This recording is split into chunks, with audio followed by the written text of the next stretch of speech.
It's not just a house, it's your home. It's a symbol of pride and one of your greatest investments. You can't risk the financial devastation of paying for a large loss out of your own pocket, and that's why it's so important to protect your home and its contents with the proper insurance. But how much insurance is enough? The amount of insurance you purchase is usually called your policy limit, or limit of coverage. It's the maximum amount your insurance company will pay for a particular loss or losses. Each policy is unique and may include a variety of limits, so we'll just focus on the common ones. First, let's take a look at coverage for your property. With homeowners insurance, you can purchase coverages to protect your home, your personal property, and other structures on your property. Most policies assign different limits to these, and the limits represent the total the company will pay for a loss. When deciding how much insurance is needed for their home, people often make the mistake of considering market value. Instead, you should determine how much it would cost to rebuild your home if you had a total loss.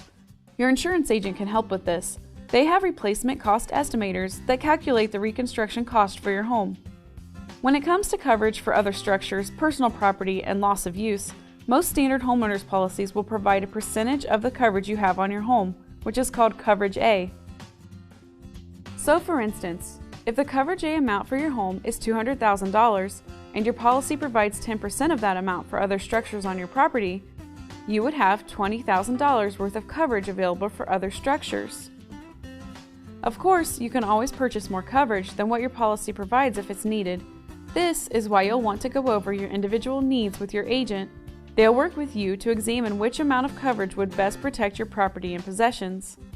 Creating a household inventory, complete with video or photos that you store online or somewhere away from your home, is an ideal tool for making sure you have a complete and accurate list of your personal property.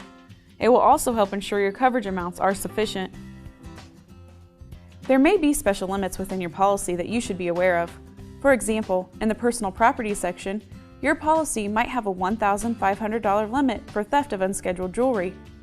What if you inherit grandma's diamond ring and it's valued at $5,000? You'd only have protection up to $1,500 unless you had purchased higher limits after discussing your needs with your agent. Next, let's take a look at liability limits. If you are found legally responsible for harm to someone else or their property, you will have to pay for the damages you caused. Liability insurance can help with that.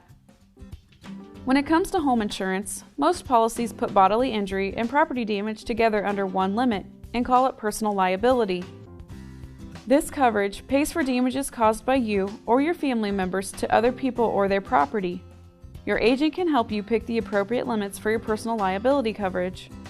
Even when we simplify it, understanding your insurance policies is easier said than done. That's where your independent agent comes in.